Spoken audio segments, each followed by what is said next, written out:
ഞാൻ ആലപ്പുഴ DC ഓഫീസിലാണ്. അദ്ദേഹം ഇവിടുത്തെ DC സെക്രട്ടറി ആയിട്ടൊക്കെ പ്രവർത്തിച്ചു പോയ കാലം, അദ്ദേഹം ആലപ്പുഴയ്ക്കുണ്ടാക്കിയ വലിയ മുന്നേറ്റം, ഇതൊക്കെ ഓർമ്മകളിൽ ഇരമ്പുന്ന ഈ ഒരു കെട്ടിടത്തിലാണുള്ളത്. ഇപ്പോൾ അദ്ദേഹത്തിന് അന്ത്യവിശ്രമം അദ്ദേഹത്തിന് ഇവിടെ DC ഓഫീസിൽ, അദ്ദേഹത്തിൻ്റെ സ്വന്തം ജില്ലയിലെ പാർട്ടി ഓഫീസിൽ അന്ത്യാഭിവാദ്യം അർപ്പിക്കുന്നതിന് വേണ്ടിയിട്ടുള്ള എല്ലാ നടപടിക്രമങ്ങളും പൂർത്തിയാക്കി എല്ലാ നേതാക്കളും ഇങ്ങനെ ഇരിക്കുകയാണ്. നമുക്കറിയാം, പല സമൂഹത്തിൻ്റെ പല തട്ടിലുള്ള മനുഷ്യർ ഇവിടേക്ക് എത്തിയിട്ടുണ്ട്. അതിൽ സാധാരണക്കാരുണ്ട്, പല മതവിഭാഗത്തിൽപ്പെട്ടവരുണ്ട്, ഒക്കെയുണ്ട്.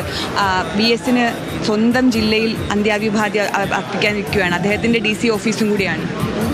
അതെ, ഞങ്ങൾ പ്രിയപ്പെട്ട ആ ജനകീയ നേതാവിൻ്റെ വരവും കാത്തിരിക്കുകയാണ്. എല്ലാവരും ഉണ്ട്. ജനലക്ഷങ്ങൾ ജലപ്രവാഹം പോലെ ജനലക്ഷങ്ങൾ ഓരോ പോയിന്റിലും മണിക്കൂറുകളോളം കാത്തിരിക്കേണ്ടി വന്നു എന്നുള്ളത് കൊണ്ട് തന്നെ നിശ്ചയിച്ചതിനും എത്രയോ അധികം മണിക്കൂറുകൾ വരെ വേണ്ടി വന്നു.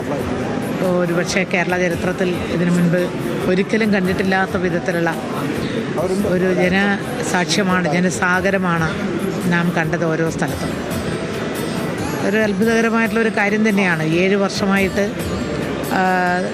ഒരുപക്ഷെ മറ്റാർക്കും കാണാനോ അല്ലെങ്കിൽ സംസാരിക്കാനോ കഴിയാതെ, അദ്ദേഹവും മറ്റാരോടും സംസാരിക്കാതെ കുടുംബാംഗങ്ങളെ മാത്രം കണ്ട് ജീവിച്ച അദ്ദേഹത്തെ സംബന്ധിച്ച് ചെറിയ പ്രായക്കാരിൽ പോലും, കുട്ടികളിൽ, യുവതിയുവാക്കളിൽ, അതുപോലെ പ്രായം ചെന്നവർക്ക് അദ്ദേഹത്തെ അറിയാം.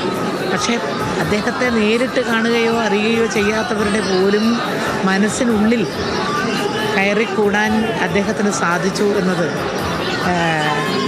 അത്ര എളുപ്പമുള്ള കാര്യമല്ല. ഒരു വ്യക്തിയുടെ മനസ്സിലേക്ക് മറ്റൊരു വ്യക്തിക്ക് കടന്നു കയറാനും അവിടെ സ്ഥിര താമസം പോലെ അദ്ദേഹത്തെ അത്രയേറെ പ്രതിഷ്ഠിക്കാനും ജനങ്ങൾക്ക് സാധിച്ചു എന്നുള്ളത് കൊണ്ടാണ് ഇങ്ങനെ ഒരു ചരിത്രം തിരുത്തിക്കുറിക്കുന്ന വിധത്തിലുള്ള ഒരു ജനപ്രവാഹം നമ്മൾ കണ്ടത്.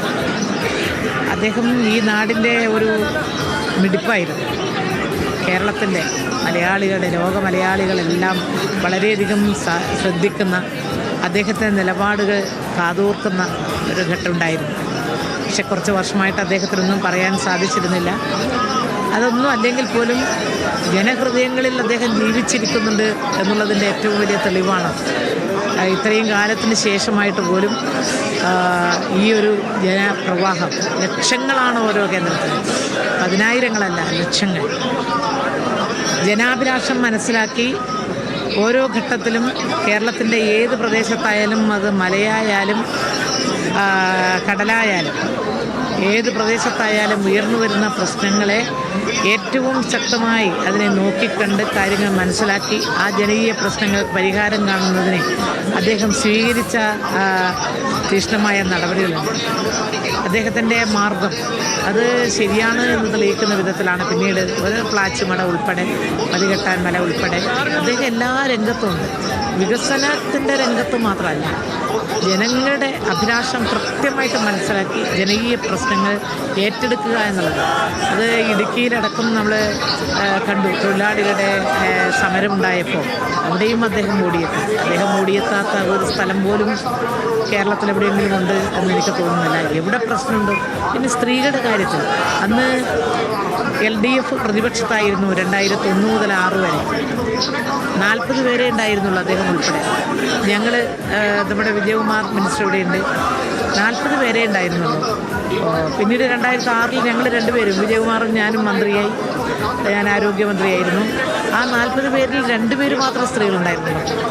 അതിലൊന്ന് ഞാനും പാലക്കാടിലെ ഗിരിജാ സുരേന്ദ്രനുമായിരുന്നു. പക്ഷേ 2 പേരേ ഉള്ളൂ എന്നുള്ളതുകൊണ്ട് ഞങ്ങളെ അവരെ അത് അവഗണിച്ചിരുന്നില്ല.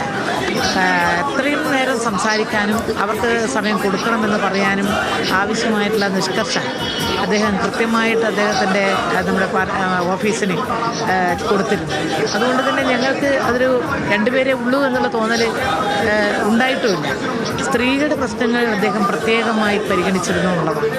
സ്ത്രീ പ്രശ്നങ്ങൾ എന്ന് പറഞ്ഞാൽ പ്രത്യേകിച്ച് ഹരാസ്മെൻറ്റ്, മറ്റു തരത്തിലുള്ള വയലൻസൊക്കെ ഉണ്ടാകുന്ന സന്ദർഭത്തിൽ അവിടെ ഓടിയെത്താനും അദ്ദേഹം മെനക്കെട്ടിരുന്നു എന്നുള്ളത് വളരെ കൗതുകകരമായിട്ടുള്ള കാര്യമാണ്.